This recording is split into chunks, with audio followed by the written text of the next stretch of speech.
انسان اگر شادی نہ کرے تو تولد نسل آگے نہیں بڑھتی ہے۔ تولد نسل کے لیے شادی بہت ایک اہم امر ہے انسان پر اللہ سبحانہ و تعالیٰ کی طرف سے، جسے اسے انجام دینا ہے۔ تو اس آج کے دور کو دیکھتے ہوئے آپ کے نزدیک شادی کتنی اہمیت رکھتی ہے؟ اگر یوں کہا جائے کہ جو میاں بیوی کا رشتہ ہے یہ سب سے دنیا کا قدیم رشتہ ہے، مضبوط رشتہ ہے، بڑا ہی عجیب رشتہ ہے اور بڑا نازک رشتہ ہے۔ تو جہاں پر یہ لذت ابھاری جاتی ہے میڈیا کے ذریعے، وہاں کیا شادی کی اہمیت بہت زیادہ نہیں ہو جاتی؟ نہیں، وقت کی اہمیت کتنا جلدی کرے انسان؟ اگر تو ہم اس کو شریعت کے مطابق کریں اور سنت کی روشنی میں کریں تو چار چار کر لیں۔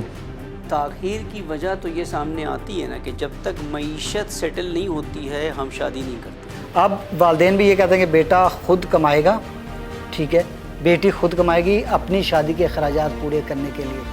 جو لیوش لائف ہم جینا چاہتے ہیں، خاص کر کے شادیوں کے اندر جو لیوشنس ہے ہمارے پاس، اسراف ہے، یہ ایک رکاوٹ بن جاتی ہے کہ جب تک کسی کے پاس 15-20 لاکھ روپے نہ ہو وہ شادی کے بارے میں سوچ نہیں سکتا۔ اب تو میں کہتا ہوں کہ ان ولیموں پہ جانے کے لیے پابندی لگنی چاہیے۔ ماں کہتی ہے میں اس جگہ شادی کروں گی نہیں، یہ لوگ مجھے نہیں پسند ہے۔ بیٹا کہتا ہے میں تو اسی جگہ شادی کروں گا کیونکہ میں تو اس لڑکی کے ساتھ 2 سال سے 3 سال سے کالج میں افیئر کرتا ہوں۔ اور اس پسند ناپسند کے چکر میں وہ بیچارہ اس کا 32 سال کا ہو گیا ہے اور تقریباً 25 سال گزشتہ 8 سال سے اس کے لیے لڑکی دیکھ رہے ہیں۔ تو اس مسئلے کو دین کیسے حل کرے گا جہاں پر سارے گھر والے مداخلت کر رہے ہیں کہ ہماری مرضی ہونی چاہیے، بہنیں بھی، چاچا بھی، ماموں بھی، ہر کوئی آ جائے گا بیچ میں؟ کہ آپ نے شادی کرنی ہے، بھابھی سے پوچھنا ہے، ماموں سے پوچھنا ہے، خالو سے پوچھنا ہے، چاچو سے پوچھنا ہے، سب سے پہلے آپ اپنے اللہ سے پوچھیں۔ کلچر بنا ہوا ہے سوسائٹی میں، مثال لڑکا کالج جاتا ہے، اس کے تعلقات ہوتے کسی لڑکی کے ساتھ، اب وہ چاہتا ہے میں اسی سے شادی کروں، والدین کہتے نہیں یہ لڑکی اخلاقاً ٹھیک نہیں ہے، حجاب بھی نہیں کرتی ہے، ہم تو نہیں کریں گے، اور وہ کہتا ہے میں اسی سے کروں گا۔ ضروری ہے باغباں۔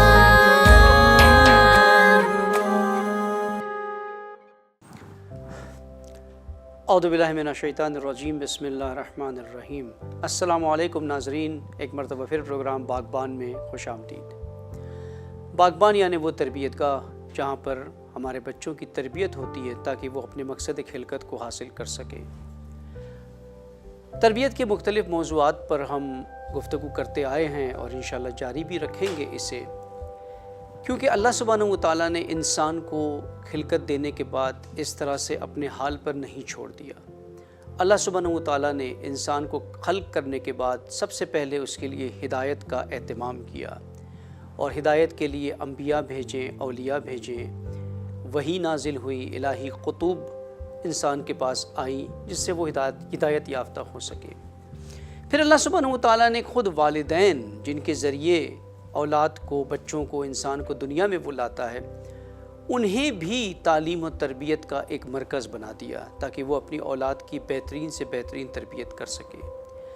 اسی طرح سے اللہ سبحانہ و تعالیٰ نے انسان پر بہت سے امر واجب کیے جو سب اس کی تربیت کے لیے، جیسے عبادتیں، اور بہت سے محرمات رکھیں، ان چیزوں سے روکا تاکہ وہ پستی کی طرف نہ جائیں اور اپنا الہی قرب کا سفر جاری رکھ سکیں۔ اور بہت سے ایسے امر اللہ سبحانہ و تعالیٰ نے انسان پر واجب تو نہیں کیے لیکن نزدیک کے واجب ہی ہیں، جو اسے انسان کے لیے کہا گیا کہ وہ اسے انجام دے کیونکہ اس میں اس کی بہتری ہے اور بہت سے زیادہ انفرادی اور اجتماعی مقاصد اس میں پنہاں ہے۔ انہی میں سے ایک امر ہے ازدواج یعنی شادی۔ انسان اگر شادی نہ کرے تو تولد نسل آگے نہیں بڑھتی ہے۔ تولد نسل کے لیے شادی بہت ایک اہم امر ہے انسان پر اللہ سبحانہ و تعالیٰ کی طرف سے، جسے اسے انجام دینا ہے۔ کیونکہ شادی کے اندر جو عنصر ہے وہ تولد نسل کا ہے، اسی لیے اللہ سبحانہ و تعالیٰ نے اس عمل کے اندر انسان کو ترغیب دلانے کے لیے اس میں لذت کا پہلو بھی رکھا ہے۔ لیکن ہوتا اکثر یہ ہے کہ انسان اس مقصد کو بھول جاتا ہے ازدواج کے، اور لذت کی طرف زیادہ اس کا رجحان ہوتا ہے۔ بہرحال جو بھی ہو، انسان کے لیے شادی کرنا، ازدواج کی حالت میں جانا ایک بہت ہی اہم عمل ہے جو اس کی زندگی میں انجام بر وقت ہونا چاہیے۔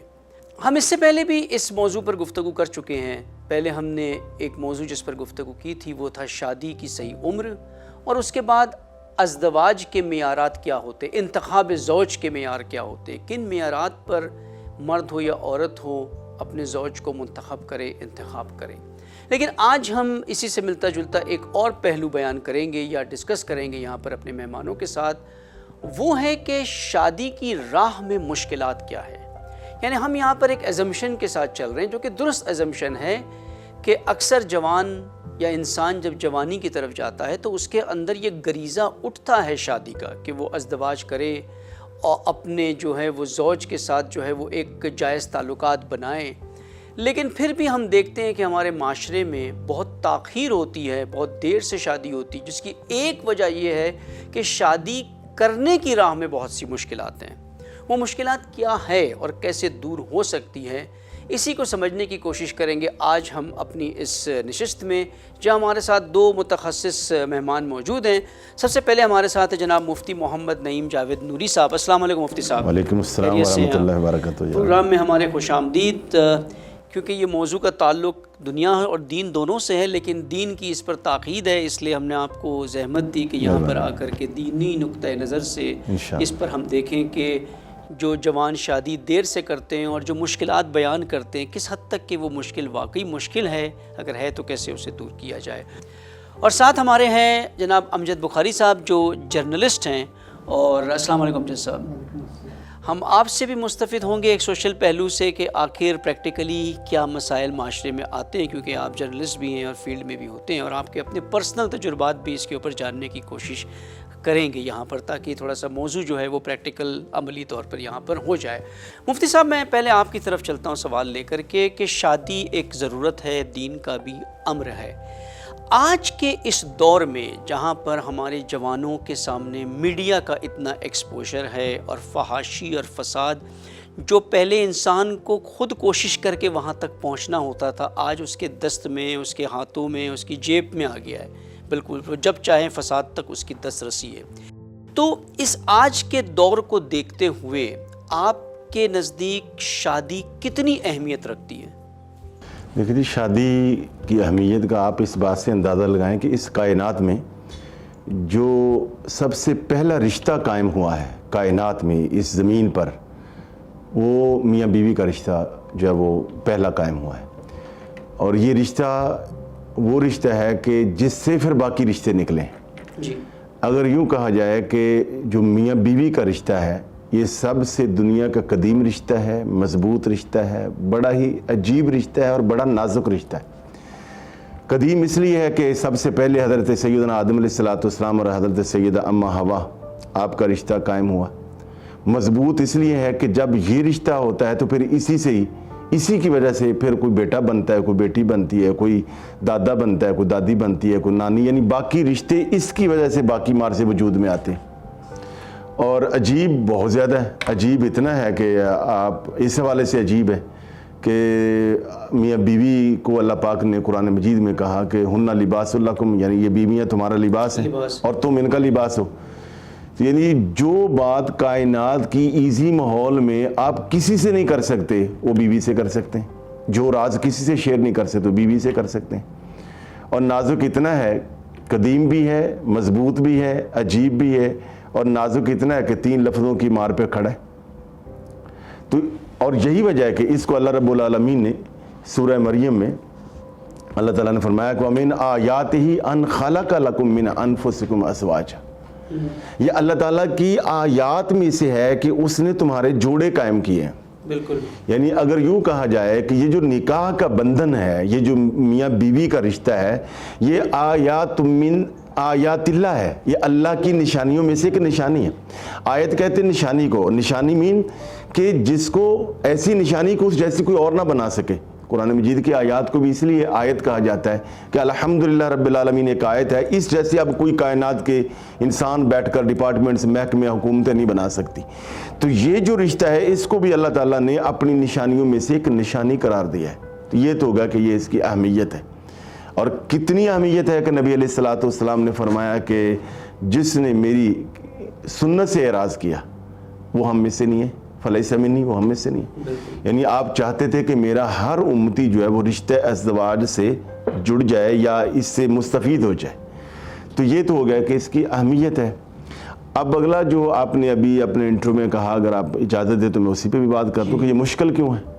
جی اسی کی طرف ہم آتے ہیں کہ یہ ایک تو ہے کہ شادی کی اہمیت ہے. اب شادی کا کلچر ہمارے یہاں رہا ہے کہ اکثر پہلے بچے پڑھتے ہیں، اس کے بعد نوکری ملتی ہے، اس کے بعد ان کی شادی ہوتی ہے، جو ایک قدیمی دور سے ایک سسٹم ہمارے یہاں چلا آیا ہے. لیکن میرا سوال اس سے پہلے کہ ہم جائیں کہ یہ درست ہے یا نہیں ہے اس کے اوپر، آج کے دور میں جہاں پر فساد کی ایک یلغار ہے، کیونکہ شادی کے اندر لذت کا پہلو ہے، ایک شہوت کا پہلو ہے جس کی طرف انسان کو ترغیب دلائی گئی ہے تاکہ اس کی وجہ سے وہ شادی کی طرف آئے. تو جہاں پر یہ لذت ابھاری جاتی ہے میڈیا کے ذریعے، وہاں کیا شادی کی اہمیت بہت زیادہ نہیں ہو جاتی؟ یعنی وقت کی اہمیت کتنا جلدی کرے انسان، کیا یہ نہیں ہوتا کہ اس دور میں جلد از جلد شادی ہونی چاہیے؟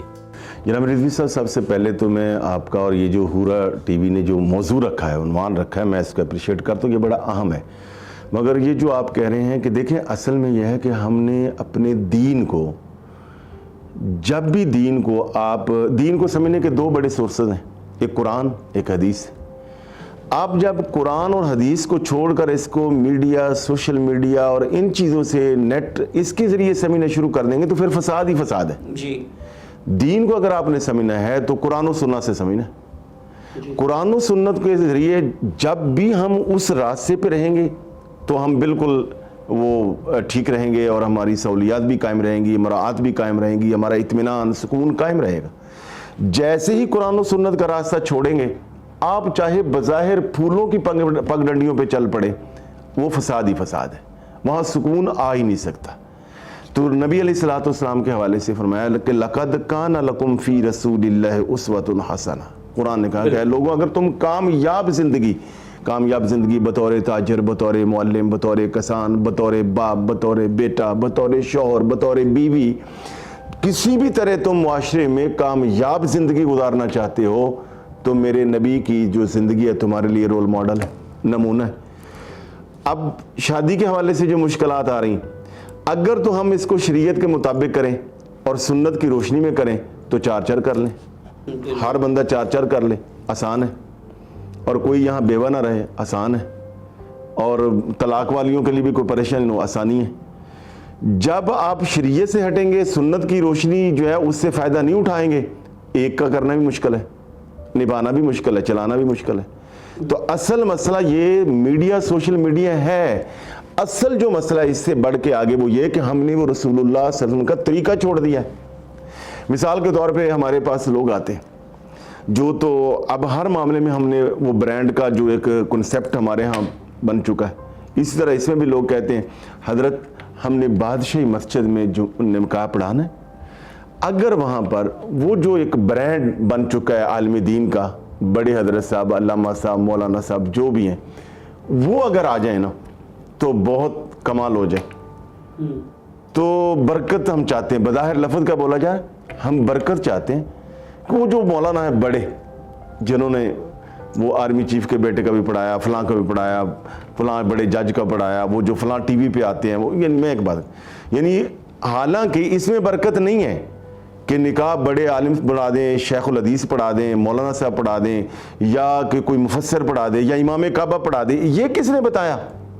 اس کو آپ یوں سمجھیے کہ پنکھا بنانے والے نے یہ کہا تھا کہ میں نے پنکھا بنا دیا ہے، اب لے جاؤ اس کو چلاؤ، یہ ہوا کو متحرک کرے گا، تمہاری گرمی جاتی رہے گی، تمہیں اس سے ہوا ملے گی، تم سکون میں رہو گے. اس نے یہ کب کہا تھا کہ مجھے بھی ساتھ لے کے چلنا؟ تو رسول اللہ صلی اللہ علیہ وسلم نے یہ نہیں فرمایا تھا کہ آپ نے نکاح کے طریقے بتا دیے، ان کو اپنا لو تمہیں برکت مل جائے گی. آپ نے یہ کب کہا تھا کہ مجھ سے پڑھانا؟ جی آپ نے تو جی جب آپ نے اپنی پابندی نہیں لگائی کہ مجھ سے پڑھانا، تو پھر یہ آپ نے پابندی کہاں سے لگا لی کہ فلاں مولانا سے پڑھائیں؟ اچھا یہ کنسیپٹ کہاں سے آ گیا کہ جی فلاں مسجد میں نکاح ہوگا تو ہوگا، یا فلاں شادی حال میں؟ اصل میں حضرت یہ ہے کہ ہم نے جان بوجھ کر ہمیں جو نا ہمارا مزاج بن چکا ہے. جیسے معذرت کے ساتھ کہ یہ جو پان کھانے والے سنا ہے یا گٹکا کھانے والے ہیں، وہ پان کی ایسی اقسام ہوتی ہیں کہ وہ اندر سے منہ کو شید کر دیتی جی، اور ان کو جلن ہوتی ہے، مگر وہ جلن ہی ان کا ٹیسٹ بن چکا ہوتا ہے، وہ بار بار وہ جلن لیتے ہیں. اسی طرح یہ ہمارا ٹیسٹ بن چکا ہوا ہے، اور اس کو کہتے تلبیس ابلیس.